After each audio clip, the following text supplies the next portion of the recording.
What's up YouTube? My name is Calendar Man, and today I'm back with another stupid challenge run. In Mario and Luigi Partners in Time, Mario and Luigi have to team up with their younger selves in order to stop the purple toads, I mean Shroobs, from taking over the Mushroom Kingdom of the past and save the present Princess Peach. To do this, the bros must travel back in time to stop the Shroobs in the past, killing many enemies in their journey to obtain the Cobalt Star, the one thing that allows access to Peach's castle, which is under new Shroob management. But if there's one thing that I've learned from science fiction, it's that killing people in the past means you become your own grandfather or something, so I'm gonna try to avoid that. Today's question: what is the fewest amount of kills required to beat Mario and Luigi Partners in Time? This video is going to be a bit different than the Superstar Saga one, which you should totally check out if you haven't already, since it's where I explain the rules of these runs. Instead of trying to fully explain every boss regardless of difficulty and most of the story beats, I'm going to only cover parts of the run that were difficult, either in terms of execution or figuring out how to minimize kills, and parts that introduce something that's important to the run.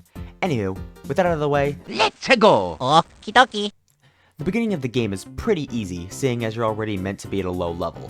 As such, Baby Bowser and Younger Shrooboid, the two tutorial bosses, are as easy as usual, adding our first 2 kills to the kill counter.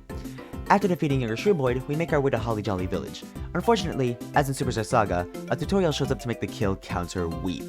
We are forced by our quote-unquote companion, Stuffwell, to fight a pair of Shrooblets, adding 2 kills to our counter. After reaching the village proper, which has been decimated by the Shroobs, we encounter 3 of them. Fortunately, Mario and Luigi are actually scripted to lose this fight, meaning no kills are required here. Unfortunately, the babies immediately show up and have to fight 2 of those Shroobs in a Bros Move tutorial, so that's another 2 kills for the counter. Those of you who haven't played a Mario and Luigi game may be wondering, what the heck is a Bros Move? And T-Bob will say, the answer to all of our problems. Bros Moves are moves that allow the bros to attack the enemy in a sort of combo move. Green Shell is the first one that we have access to, and you can see that it does some good damage.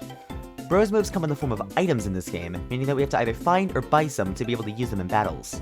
After the babies save the adults Mario and Luigi, they crash into Baby Bowser's castle, where the run proceeds without a hitch until we run into Kamek. Kamek acts as a tutorial on how to attack when the babies and adults are in battle together. Piggyback jumps allow us to essentially jump on an enemy twice in one turn, and having the babies allows us to make our Bros Moves stronger. I believe it's possible to beat this tutorial with only 3 kills if you play your cards right, but I didn't quite do it correctly, meaning we have to add 4 kills to our counter.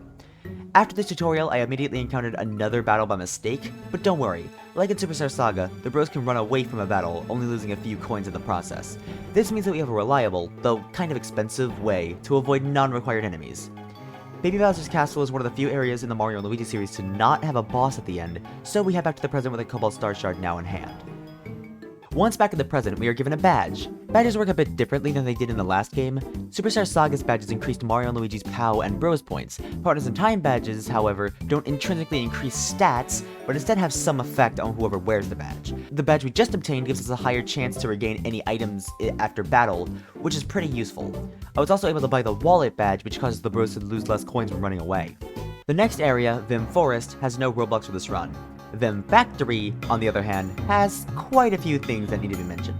First up is Elite Speak Hammer Bros. You think I'm joking?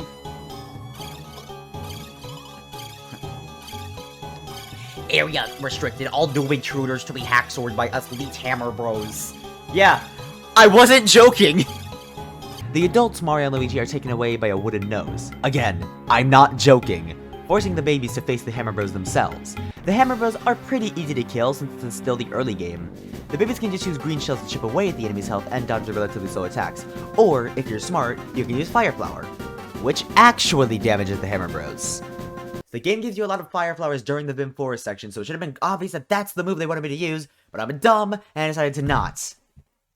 Anyway, after adding these 2 kills to the counter, we were forced into a tutorial on how to use the hammers in battle, adding another 2 kills to the counter. Then, after rescuing the adults, we were forced into another tutorial, this time on how to use hammers while piggyback, adding yet another pair of kills to the counter. Also, now that we have hammers, we learned the drill technique, allowing us to get beans. Beans, if you remember from Superstar Saga, can be dug up from underground, though they have a different use in this game, which I'll give more details on when we get there. Before that, we have to get through the rest of the factory. Nothing here is particularly difficult, but then we arrive at the boss, Swiggler. The way to defeat Swiggler is to attack one of the Dr. Shroobs when they have a skull mushroom which poisons Swiggler's drink. This weakens Swiggler, allowing me to attack him with our trusty Bros moves. We obtained Cannonballers, a new Bros move in the area, but it actually does less damage than Green Shell, likely due to the fact that Green Shell does 16 hits no matter what, and each of those hits are affected by the POW stat as opposed to the normal linear growth of Cannonballers. Nothing else about this fight is really notable. Don't hit the Dr. Shroobs when they have normal mushrooms, avoid the attacks, chip away at Swiggler's health, and watch as the Dr. Shroobs die along with Singlet. Wait, what? Yeah, the Dr. Shroobs die too at the end of this battle, as shown by the fact that you get extra EXP, meaning we have to add 3 kills to the kill counter. After taking a quick stop at Peach's castle to upgrade our gear and learn the spin jump, we make our way to the next destination, Yoshi's Island. Like with the forest, the run continues like any normal playthrough up until the Kamek fight. Kamek splits into 5 in order to throw off the bros, similarly to Cackletta and some of the Koopalings in the last game. This game, however, provides us with the perfect thing for this battle, Fire Flowers. Fire Flowers attack all enemies, allowing me to weed out the real Kamek with ease. Since the fake Kameks are all just illusions, they don't count as kills. If you disagree, then sue me! Don't actually sue me. As an aside, we also now have access to Ice Flowers, which are functionally identical to Fire Flowers, but also have a chance to give a POW, defense, and or speed down to the enemy. I bring this up because when Kamek splits into 5 Kameks, only the real one has the stat down indicator, which was likely a developer oversight. It didn't really help much in the battle, but I found it interesting. Also, the real Kamek attacks more times than the fakes, and anytime a bro counterattacks an attack by Kamek, only the real Kamek is hit, so they really wanted to make it easy to tell which one is real. Once we finish this fight, adding 1 kill to the counter, and get vored by Yoob, we make our way through to Sunnycide, with 2 required RC Shroober kills along the way. The Sunnycide battle, while not very difficult, is very long and tedious. To expose his weak spot, I have to first release 5 Yoshis that are trapped in eggs. I'm just gonna get the semantics over with now. Destroying the eggs doesn't count as kills. They are non-living, the Yoshis inside aren't harmed, and the eggs give no experience. As such, the only actual kill in this fight is Sunnycide himself. But that takes a while. Each egg has 30 HP, meaning it takes 1 to 2 turns to destroy each egg, depending on whether I'm using Bros moves or not. I used jumps to destroy most of them, but sometimes I got impatient and used green shells to speed up the process. Anyway, once Sunnycide was knocked over, I tried to lower his defense with Ice Flowers and attacked him with Cannonballers. Once he got up, I just repeated this process for about 30 minutes, till he finally keeled over. That battle was extraordinarily difficult, no yoke, and I was about ready to crack by the... Sorry, got a little carried away there. When we return to the present, we learn the Bros Ball and gain access to the sewers beneath Peach's castle, where we find a shop run by everyone's favorite bean man. You know him, you love him, Fawful. He returns, and this time he runs a shop called Fawful's Bean and Badge. Here we can finally use our beans to gain special badges that have even better effects than the badges obtained anywhere else. Unfortunately, we don't have enough beans for anything worthwhile yet, so we'll come back later. In the meantime, we need to head over to Gritsy Desert for our next mission. The desert doesn't have any required kills, rather it contains a bunch of puzzles that require use of pretty much all of our abilities, so we can move on to the Koopaseum. The boss of the Koopaseum is the Shrooboid Brat with his lollipop in hand, so you know how much of a jerk he is. The Shrooboid Brat is a pretty predictable boss. His attacks are all determined by the audience of Shroobs. For one attack, 16 signs with either an M or L are held up by the Shroobs, with the Brat attacking whoever has the majority vote. Note that the Shroobs change color of the signs later in the battle, but only the letters matter. He has another attack where 2 signs, one with an M and one with an L, are held up, and mushrooms and poison mushrooms move towards them. Whatever sign the mushroom touches is the brother that it will go towards. Although it should be noted that the order of the attack is actually last to first, not to first to last. Also, normal mushrooms become poison mushrooms, and poison mushrooms become normal mushrooms. Another thing is that the Brat seems to be immune to defense down from Ice Flower, though it's possible that I just got really unlucky. Lastly, we received a new Bros move in this area called Pocket Chomps, which is an attack that can theoretically go infinitely if you get the inputs right. This is the first of the infinite attacks that we will get in this game, but it's also the weakest, so we don't really use it after this fight. Let's add the kill to our counter and watch as the Bros are sent into the caves. Once we enter Gritsy Caves and go to the item shop there, I made the stupid choice of giving Mario a piece of equipment that increases his POW, but decreases his defense to practically nothing. Expect everything to one-shot him until I get rid of that cursed denim. The caves aren't too interesting, like every other area in this run, but I did have some PTSD from saying booze again. The boss of the cave is Petey Piranha, who is a pretty easy boss even in this run. His attacks are pretty self-explanatory, so I won't go over them. You can only damage him with jump moves when he's flying, and you can't damage him with jump items when he's in the ground. Use Ice Flowers to lower his defense, use Trampolines when he's in the air, and use Fire Flowers when he's in the ground to take him up pretty quickly. Tack 1 more kill onto that counter. With the princess retrieved, we make our way back to the castle where we learn Baby Spin and Baby Cakes. I swear I'm not making these names up. Once the princess is kidnapped by Bowser for the 1000th time, we make our way to Thwomp Volcano, where we proceed to stop the eruptionizing volcano. Unfortunately, Mrs. Thwomp gets angry at the Bros for stopping the eruption, so we enter another boss fight. This fight is even easier than the Petey Piranha fight, with the boss having less than half his health and still easily dodgeable moves. The gimmick here is that Mrs. Thwomp splits into multiple parts, but it's still easy. One of the fakes has missing teeth, one has spiky teeth, and one has a chip in its head. Hit the one with none of these features, aka the real one, and you'll get a quick victory. Let's tack 1, yes, only 1, kill onto the counter, and descend into the volcano. Again, the only important part of this place is the boss fight with the Bowsers, so let's just cut to that. What's that? Is that Unique boss music? Wow, they really went all out here. All jokes aside, this actually is a pretty unique boss fight, with the Bowsers working together in much the same way the Bros do. That being said, it's still not particularly difficult, the attacks are telegraphed well, and we now have access to Copy Flowers, which is another infinite use move that is much easier to use for longer periods of time than pocket jumps or trampolines. Attack Adult Bowser when he's on screen, attack Baby Bowser when Bowser gets knocked off screen, add 2 more kills to the counter, and watch as Princess asks Scotty to beam her up. Next up, Star Hill. What's that? I missed some areas? Ah yes, the next stop is Shroob Mothership, where Peach is revealed to be not Peach and nothing else happens. After that we get sent to Toad Town, where we buy some more gear and that's it. Happy now? Star Hill is where the next actual battle is, and oh boy, is it one heck of a battle. The Shroob Commander, as the name subtly hints at, is a commander of Shroobs. As such, there are many Shroobs involved in this battle other than the commander. The first obstacle is actually getting the commander on screen. The battle begins with a bomb being lifted onto a group of 3 Shroobs. We have to kill the back 2 Shroobs to cause the bomb to roll back and blast the commander on screen, beginning the actual battle with a bang. Unfortunately, the commander is only on screen for 2 turns before summoning another bomb, so we have to try to kill him in those 2 turns. Commander Shroob has 1600 health, and we have 4 moves to kill him. Remember that Mario and Luigi both get to attack each turn, meaning that we have to deal, on average, 400 damage per turn. The best way to do this is to level up POW the entire game, but I didn't have good foresight, so that's not happening. The next best way to do this is to strategize like a smart person. It took a good bit of trial and error, but I did eventually find a way to beat the commander in the 2 turns that he's out. Firstly, and most importantly, we need to find the best equipment to maximize POW. I gave the adults the star trousers, and I gave the babies Stardust pants. Technically, I could have given the adults muscle slacks and the babies thrilling pants to increase each of their POW by 5, but I forgot those existed during the stream, and honestly, I wouldn't have wanted to go back to Gritty Caves anyway, so Star Trousers and Stardust Pants it is. As for badges, I gave Mario the Dynamic Badge A, which greatly increases the damage of Bros moves, with its downside being that he uses 4 items for each attack, instead of 1, but there's a simple solution to that. It's called stocking up on Bros items. Luigi has the slightly worse Dynamic Badge, which is like the Dynamic Badge A, but there's no A in the name. As for its effect, it's the same as Dynamic Badge A, but less of a damage increase, and Luigi only uses 2 items per move. And no, I can't give Luigi the Dynamic Badge A2, since I found it in a random block in Toad Town and not in a shop. As for the babies, Baby Mario was given the Hit POW badge, which increases his POW until he takes damage. Spoiler alert, he doesn't take damage.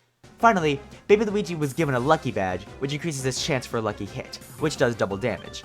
Now for the actual battle.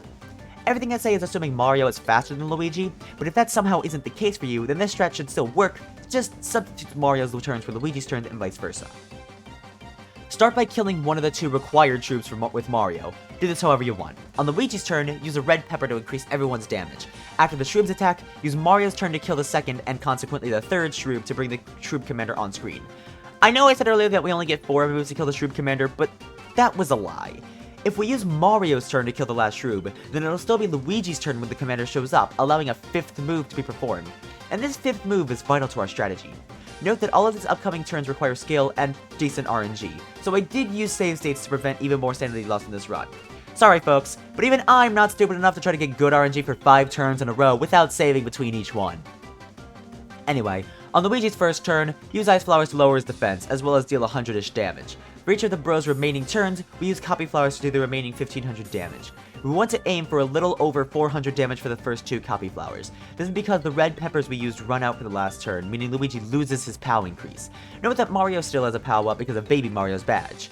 Anyway, with enough luck, we can just barely kill the Shroob Commander on our last turn, adding 4 kills to the counter, 3 for the support Shroobs and 1 for the Commander himself. The bomb doesn't give EXP or coins, so it technically doesn't count as a kill. After the fight, I went back to a more item-conserving badge setup, replacing Mario's Dynamic Badge A with the Ulti Free badge, giving him infinite Bros moves, and replacing Luigi's Dynamic Badge with the Dream Badge A, which gives him health when he damages enemies. With the commander defeated, we can continue through the rest of Star Hill. The area isn't particularly difficult, especially when avoiding all of the enemies, and even the second boss of the area is pretty easy. Elder Shroob is significantly easier than the last boss, whose name will never be mentioned again in fear of triggering my PTSD. But that's not to say it doesn't take a while. Since I'm an idiot, I forgot to stock up on Copy Flowers after the last boss, so I have to work with the 4 that I was given in the area. Since Mario has the Ulti Free badge, I could still use Copy Flowers freely during his turn, but I had to be a bit more creative for Luigi's turns. Although I can't actually use Copy Flowers for a bit anyway. Though it's a bit hard to spot, Elder Shroob has spikes on his head, meaning he is immune to jump attacks. Fortunately, counterattacking one of his attacks knocks him onto his belly, where we can spam copy flowers and ice flowers to deal a bunch of damage. Or should I say, a bouquet of damage. Phase 2 is just Phase 1, but bigger, so no real difference. Overall, it was a nice break after the last boss. With 5 out of the 6 Cobalt Star Shards, we can finally leave Star Hill, and head on to Shroob Castle. Okay, I'm a level with ya. As much as I love this game, Shroob Castle is just a slog to go through. Always has been. It's bigger than the present Peach's Castle, which makes no sense. There are at least 3 to 4 enemies in each room, which makes them quite difficult to avoid. The puzzles are extremely tedious, the music is very repetitive, and they decided to bring in multiple new minigames that have tutorials that last way too long. The first floor has these pairs of light beams that require the adults and babies to split up. The second floor has this UFO minigame where we use the UFO to destroy other UFOs, which is preceded by a tutorial that lasts way too frickin' long. The third floor has a puzzle that essentially requires a bunch of back and forth between the adults and babies. Then, after entering a pipe that was supposed to lead us to the top of the Princess Shroob statue, Change Up Ex Machina shows up and increases the playtime by sending us to the sewers, where there's even more pointless minigames. Then we're sent back to the first floor after doing the sewers, but to a different part. So we have to do even more light beam pairs where the babies have to walk on the walls or something, and we're avoiding enemies as nigh on impossible, so we end up at a battle for every second where I proceeded to die because there was no save album by the exit pipe from the sewer. So we had to redo the sewer, make my way through the wall-skirting section of floor 1 without dying this time, go to floor 2, which is thankfully very short the second time around, go to floor 3, where we are given a load of items, and finally make our way into the top of the statue. I know this is supposed to be a challenge run, not a review, but I really wanted to make it clear how I feel about this area. Anyway, after meeting up with Princess Peach for the first time in this entire game, we have to do the UFO minigame again to stop Princess Shroob from attacking. Once this minigame is done, we finally get to fight Princess Shroob. Like most bosses in this game, Princess Shroob's fight is not all that different from a casual playthrough. Sure, it lasts longer due to her lower attack stat, but it's not that bad. When she's in her shield bubble, use a trampoline or copy flower to take it out with a single attack. Then spam copy flowers and rinse and repeat when she returns to her bubble. Note that she is apparently immune to stat downs, or I'm just extraordinarily lucky, so it's probably best if you don't waste turns attempting ice flowers. Also note that she gets more attack turns and her attacks become faster as the fight goes on, so be prepared. Once she reaches half health, she will begin to glow red. Nothing really changes when this happens, so keep attacking. After a while, you'll eventually chip away enough health to defeat Princess Shroob. Of course, the run doesn't end here. The most surprising/unsurprising plot twist of this game reveals itself after Princess Shroob's defeat. Baby Bowser is annoying, he doesn't like the Mario Bros. Oh, and also Princess Shroob has a sister who is trapped in the Cobalt Star. After a rant about revenge or something, we engage with the elder Princess Shroob for the actual final battle. Princess Peach aids us in this battle, giving us stars to attack UFOs and mushrooms when we're low on health, so we have a huge advantage in this fight. Also, for some reason, Elder Princess Shroob isn't immune to stat downs unlike her sister, so make sure to give her defense downs at any chance to ensure you're doing maximum damage. Other than that, just avoid her relatively easy attacks and spam copy flowers to do enough damage to initiate Phase 2, or as I like to call it, rip off Kekletta's Soul mode. Like Kekletta's Soul in Superstar Saga, we have to destroy certain parts of Princess Shroob before being able to directly attack her.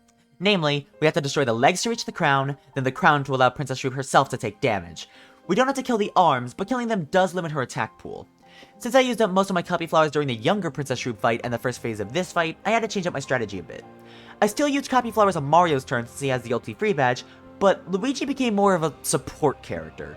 Essentially, I had Luigi use mixed flowers in order to damage all of the tentacles, since I had a huge stockpile of mixed flowers. I would also occasionally let Luigi use red peppers to increase POW, but I didn't do this too often because I don't have that many red peppers. And of course, I had him revive Mario whenever he got KO'd. Ice flowers don't really work in this fight, not because Princess Shroob is immune, but because she has so many different parts. Ice flowers attacks randomly, so the only reliable way to actually hit her head, and not her tentacles, is to already kill all of the other tentacles. But that doesn't happen very often since we don't actively seek out the arm tentacles, making it nearly impossible to get a defense down on the princess herself. And even if we could get a defense down on her, the crown only stays deactivated for 3 turns, so the defense down is actually worse than just getting an extra copy flower or mixed flower in there. As for her attacks, I really don't want to add another minute to this video's runtime by explaining each of them individually, so I won't, but know that she requires certain body parts to do certain attacks. If you're struggling with arm attacks, put a little extra effort to kill them so they don't die. If you're struggling with leg attacks, they're already on the to-do list, so knock them out ASAP. If you're struggling with head attacks, just pray, because there's nothing you can do about that. It may take nearly 2 hours, but if you keep the strategy up, then you can finally put the final nail into the Shroob's collective coffin and call this run a success. Yeah, there's another boss battle afterwards, but that fight consists entirely of counterattacking Bowser a bunch, so it's not worth going over.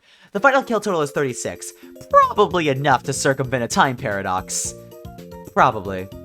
This game was a ton of fun, especially to stream. Shout out to Carryboot and Enderlord99 for keeping me company during this playthrough. It really means a lot to me that there are people that like my content enough to stick around, especially since there are a lot of technical difficulties on stream. One of the streams had no game audio for its entire 3-hour run, and I was accidentally muted for an hour of the Elder Princess Shroob fight. Needless to say, I'm looking forward to streaming more in the future and making more of these videos. It's been some of the most fun I've ever had, but enough gushing over the game. My name is Calendar Man, and I will see you later. In the meantime, check out some of my other challenge videos. If you want to see some of my raw commentary, check out some of my Let's Plays. That's all for now. Bye.